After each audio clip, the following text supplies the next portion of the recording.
था।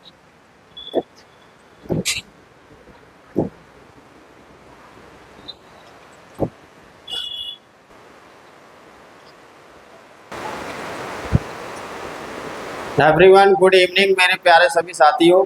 जीवीएसयूर campus classes में सभी बच्चों का हार्दिक स्वागत है। सभी बच्चे फटाफट से जुड़ जाइए।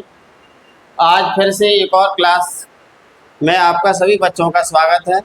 क्लास टेंथ वाले बच्चे जो ईपी बोर्ड 2027 के लिए तैयारी कर रहे हैं तो आ जाइए, जुड़ जाइए सभी लोग। आज हम फर्स्ट डे है हमारा वीडियो के साथ में, और आज हम आपको वास्तविक संख्याएं हम चैप्टर लेकर के चल रहे हैं। जैसे आपको यहाँ पर थंबनेल दिख रहा है, तो यहाँ पर हम वास्तविक संख्याएं आपको यहाँ पर हम पढ़ाने वाले हैं, और बिल्कुल बेसिक तरीके से कमर तोड़ करके हम यहाँ पर आपकी तैयारी में हम हेल्प करेंगे। और सभी बच्चे वीडियो को शेयर कर दें, सभी बच्चे वीडियो को शेयर कर दें। और चलिए आगे हमारा क्या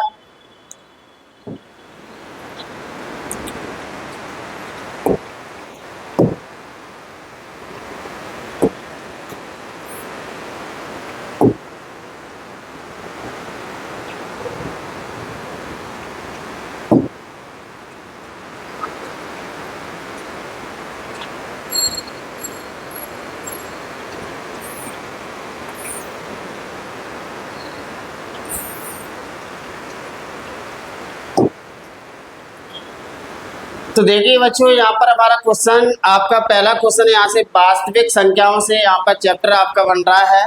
और यहाँ हम पहले एक्सरसाइज यहाँ पर आपकी शुरुआत कर रहे हैं।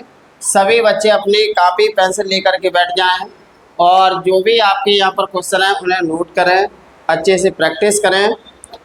तो पहला क्वेश्चन हमारा क्या है, निम्नलिखित संख्याओं को अभाज्य गुणनखंडों के गुणनफल के रूप में व्यक्त कीजिए। तो यहाँ पर हम निम्नलिखित संख्याओं को अभाज्य गुणनखंडों के गुणनफलों के रूप में हमें यहाँ पर व्यक्त करना है। तो देखिए बच्चों, यहाँ पर पहला आपका क्वेश्चन है 140। यहाँ पर पहले क्वेश्चन के आपके यहाँ पर ऑप्शन दे रखे हैं 4, 5 है यहाँ पर हमारे पार्ट दे रखे हैं। तो इसमें से पहला पार्ट क्या है, जैसे हमारा यहाँ पहला पार्ट 140, इसके बच्चों यहाँ पर हमें बताने हैं निम्नलिखित संख्याओं के अभाज्य गुणनखंडों के गुणनफल के रूप में इसे हमें व्यक्त करना है। तो देखिए बच्चों, यहाँ पर कैसे करेंगे। तो हमने यहाँ पर क्या किया, 140 लिखा, 140 को हमने यहाँ पर 2 से डिवाइड करेंगे। तो ये आपका चला जाएगा 7 बार 0, फिर हम 2 से करेंगे 35, फिर 5 से करेंगे 7, फिर 7 से करेंगे 1 बार। तो इसे हमें अभाज्य गुणनखंड बताने हैं। यहाँ पर अभाज्य गुणनखंडों के गुणनफल के रूप में से व्यक्त करना है। तो अभाज्य गुणनखंड यहाँ पर हमें बताने हैं। तो पहले हमें 140 के हम फैक्टर लिख लेंगे, 2 × 2 × 5 × 7, 2 × 2 × 5 × 7। जो हमने 140 के यहाँ पर हमने फैक्टर निकाले, तो ये हमने यहाँ पर फैक्टर लिख लिए बच्चों। अब हमें निकालना है अभाज्य गुणनखंड, अभाज्य गुणनखंड के गुणनफल के रूप में हमें इसे व्यक्त करना है। तो देखिए यहाँ पर 2 और 2 आपका यहाँ पर 2 बार आया है, और 5 आपका और 7। तो इस तरीके से ये आपका पहला क्वेश्चन यहाँ तक आपका लगेगा। तो एक बार स्क्रीनशॉट ले ले बच्चों। अगला हमारा क्वेश्चन, अगला बच्चों यहाँ पर क्वेश्चन हमारा क्या है, अगला क्वेश्चन है हमारा, जैसे हमने थर्ड पार्ट यहाँ पर करेंगे, सेकंड पार्ट आप करेंगे, सेकंड पार्ट आप क्वेश्चन लगाएंगे। इसी तरीके से ऐसे हम थर्ड करा रहे हैं। तो हमारा क्या है 38, 25, 38, 25। देखिए बच्चों यहाँ पर तो यहाँ हमारा देखिए कितने नंबर से ये पहले आपका कट जाएगा।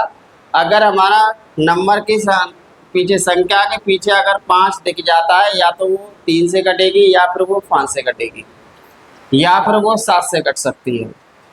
तो यहाँ पर देखिए पहले हम 3 से यहाँ पर चेक कर लेंगे, 3 से आपकी कट रही है कि नहीं कट रही है संख्या। 3 ही कम 3, 3 दूनी 6 और 1 बचा, 2 बचे यहाँ पर, 3 सत्ते 21, 3 5 15। 3 से नंबर आपका ये फूटता है, डिवाइड हो गया। फिर 3 से हम 3 चौक 12 और ये हमारा कट जाएगा, 3 दूनी 6, 3 5 15। फिर 3 से हमारा कट जाएगा, नहीं कटेगा। अब हम 5 से काटेंगे, 5 अट्ठे 40, पचम 25। 5 से काटेंगे, 5 एकम 5, 5 3 बचे, 5 सत्ते 35। 17 से काटेंगे एक बार। अब यहाँ पर हम 38 25 के फैक्टर लिख लेते हैं। ये वाले नंबर, आगे वाले नंबर लिखते हैं 3 × 3 × 5 × 5 × 7। अब हम अभाज्य गुणनखंड हमारे आ जाएंगे। अभाज्य गुणनखंड, गुणनखंडों के गुणनफल, के गुणनफल के रूप में हमें ऐसे ज्ञात करना है बच्चों। तो क्या आ जाएगा, देखिए 3 3 आपका 2 बार आया है तो 3 पर 2 पावर लगा देंगे। 5 5 2 बार आया है, 5 पर 2 पावर लगा देंगे। फिर हमारा आ जाएगा 7। तो ये आपका आंसर निकल के आया। अगला क्वेश्चन इसी तरीके से हमें होमवर्क में हम तुम्हें दे रहे हैं, ये 3 आपको टाइप यहाँ पर करने हैं। 3 आपके यहाँ पर 3 पार्ट इसके रह गए हैं, वो आप यहाँ पर करके लाएंगे। ये आपका होमवर्क में लिख लीजिए सभी लोग बच्चे। अगला क्वेश्चन हमारा क्या कह रहा है, अगला क्वेश्चन हमारा क्या कह रहा है, अगला क्वेश्चन है हमारा अभाज्य गुणनखंड विधि द्वारा निम्नलिखित पूर्णांकों के एचसीएफ और एलसीएम आपको यहाँ पर बच्चों ज्ञात करना है। एलसीएम और एचसीएफ बच्चों यहाँ पर ज्ञात करना है। तो एलसीएम और एचसीएफ, पहले हम एचसीएफ जान लेते हैं क्या होता है, एलसीएम हम जान लेंगे क्या होता है। एचसीएफ को हम बोलते हैं highest common factor, highest common factor. तो देखिए बच्चों यहाँ पर आपको कोई भी पूछ सकता है हाई एचसीएफ की फुल फॉर्म क्या होती है, तो आपको बताना है हाईएस्ट कॉमन फैक्टर। एलसीएम आपका होता है लोएस्ट कॉमन मल्टीपल।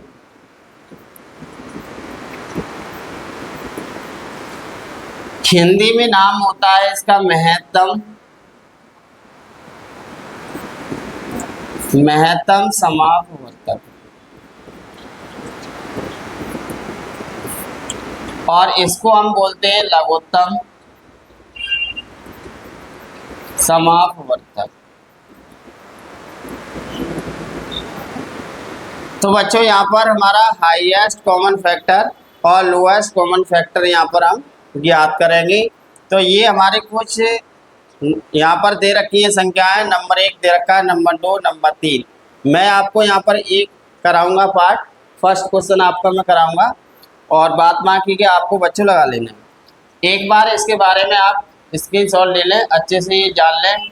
इसकी फुल फॉर्म होती है हाईएस्ट कॉमन फैक्टर, इसकी होती है लोएस्ट कॉमन मल्टीपल, इसको हम कहते हैं महत्तम समापवर्तक, इसे कहते हैं लघुत्तम समापवर्तक। चलिए अगला क्वेश्चन पे चलते हैं हम।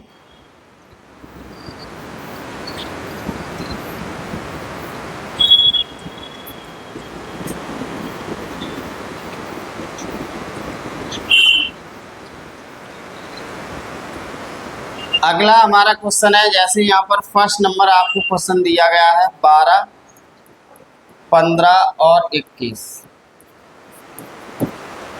ये कह रहे हैं गुणनखंड विधि द्वारा आपको यहाँ पर एचसीएफ और एलसीएम आपको यहाँ पर ज्ञात करना है।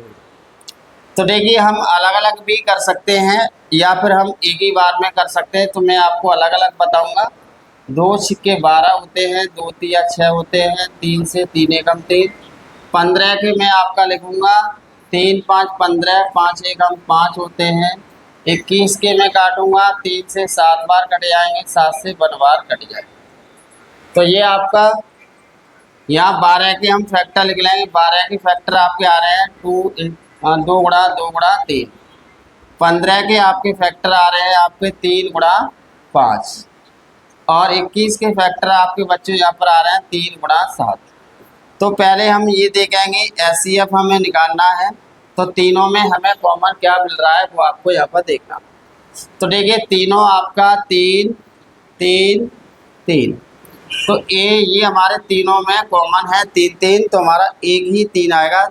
कुछ बच्चे ऐसे होते हैं 3 3 बार लिख लेते हैं, ऐसा नहीं करना है। 3 3 3 एक ही बार आएगा आपको। अब यहाँ पर देखिए 2 × 2 5 × 7। अब हमें निकालना है एलसीएम। एलसीएम में बच्चों यहाँ पे क्या करेंगे 2, और पहले तो हमारा एचसीएफ आएगा। 2 2 नंबर आपके बच रहे हैं, 2 2 आपके नंबर आ जाएंगे, 5 भी आपका आ जाएगा, 7 भी आपका आ जाएगा। अब हम इसमें कर देते हैं गुणा। क्या कर लेंगे यहाँ पर, यहाँ 5 दूनी 10 हो जाएंगे, और 10 का गुणा 7 में करेंगे 70 हो जाएंगे, 70 का गुणा 2 में करेंगे 70 दूनी 140, 140 का गुणा 3 में करेंगे तो आपका आ जाएगा 420। 420 यहाँ पर इसका निकल के आएगा। इसी तरीके से हम नेक्स्ट 2 सवाल आपके बचे हैं, ये आपके होमवर्क में है। अगले नेक्स्ट जो हम लगाएंगे वो इसी तरीके से हम क्वेश्चनों को लगा लेंगे। सभी को समझ में आ रहा है बच्चों? अगला हमारा क्वेश्चन क्या है,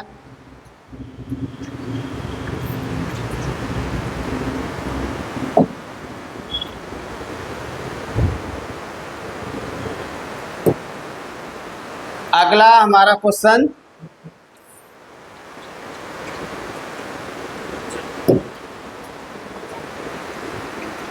ये देखिए, ये आपका है पूर्णांकों के अग्रलिखित युग्मों के एचसीएफ और एलसीएम ज्ञात करने हैं। यहाँ पर एचसीएफ और एलसीएम बच्चों यहाँ पर हमें ज्ञात करना है। अभी जो हमने करा था वैसे ही हमें इसे भी लगाना है।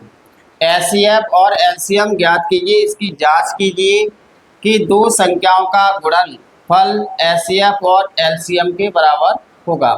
तो यहाँ पर हमें 2 नंबर यहाँ पर डेट दिए गए हैं 26 और 91। तो हमें क्या करना है, पहला पॉइंट हम करा देते हैं आपको। जैसे हमारा 26 है और 91 है, 26 और 91, तो 26 के हम ऐसे करके फैक्टर करेंगे। 26 के 2 से आपका कट जाएगा 13, 13 से आपका एक ही बार, और 91 आप कट जाएगा 7 से। 7 ते कम 7, 2 बचे 7 ते 21, फिर ये 13 से। हमने 26 के यहाँ पर फैक्टर लिखे बच्चों 2 गुणा 13 आए, और 91 के फैक्टर लिखे हमने 7 गुणा 13 आए। यहाँ पर देखिए बच्चों हमें निकालना है एचसीएफ। एचसीएफ में देखो 1 नंबर और ये मिल रहा है, कॉमन जो होता है वही लेते हैं हम, तो 13 आएगा। और एलसीएम में बच्चों यहाँ पर क्या आएगा, देखिए ये 2 और 7 हमारे बच रहे हैं यहाँ पर, तो 13 आपका, और यहाँ पर 2 गुणा 7, तो 13 दूनी 26। 26 का हमें मल्टीप्लाई करना है 7 में, तो हम अलग से ऐसे करके कर लेंगे। 7 छिक्के 42 हो जाएंगे, 4 हाथ से 7 दूनी 14, 4 18, 182 हमारा इसका निकल के आएगा एलसीएम। अब हमें यहाँ पर एक जांच करनी है, 2 संख्याओं का गुणनफल एचसीएफ और एलसीएम के बराबर होगा बच्चों। तो यहाँ पर हमने लिखा, जैसे हमने लिखा एचसीएफ गुणा लिखा एलसीएम, और यहाँ लिखा 2 संख्याओं का गुणन, 2 संख्याओं का गुणन, 2 संख्याओं का गुणन। यहाँ हम कर रहे हैं जांच, हम जांच कर रहे हैं। तो एचसीएफ हमारा निकला है 13, और एलसीएम हमारा निकला है 182, और 2 संख्या हमारी 26 हैं और 91 हैं। इनका अगर हम गुणा करते हैं तो दोनों साइड हमारी इक्वल आनी चाहिए, तो हमारा यहाँ पर जांच सही हो जाएगी। तो हमने 13 का गुणा किया 182 में, तो हम इस तरीके से गुणा कर लेंगे। यहाँ पर 182 में आप 13 का गुणा करेंगे, 13 दूनी आपकी 26, 2 हासिल 13 अट्ठे 104, और 2 106 हो जाएंगे। यहाँ पर हमारे बच्चे 10, 13 कम 13, 13 10 23 हो जाएंगे, तो 23 66 यहाँ पर आपका निकल के आ जाएगा। अब हमें करना है 91 में 26 का गुणा। तो 6 एकम 6, 6 निम 54 आपके हो जाएगी, और 2 एकम 2 और 2 निम 18 हमारे हो जाएंगे। इनको अगर हम ऐड कराएंगे तो 6 आ जाएंगे, यहाँ पर 6 आ जाएंगे, यहाँ पर 8 5 13 और यहाँ पर 2। तो यहाँ पर भी हमारा कितना आ रहा है बच्चों, 2366 आपका निकल के आएगा, 2366। तो 2366 और 2366 हमारा इक्वल आ रहा है। तो ये इस तरीके से आपका क्वेश्चन लगेगा। ऐसे ही हमें कर लेने हैं 510 और 92 का कर लेना है, 336 और 54 का कर लेना है, 120 और 315 का कर लेना है। तो आशा करता हूँ सभी को यहाँ पर समझ में आया होगा, और मिलते हैं अब अगले नेक्स्ट सवाल लेकर के नेक्स्ट वीडियो में। Thank you very so much.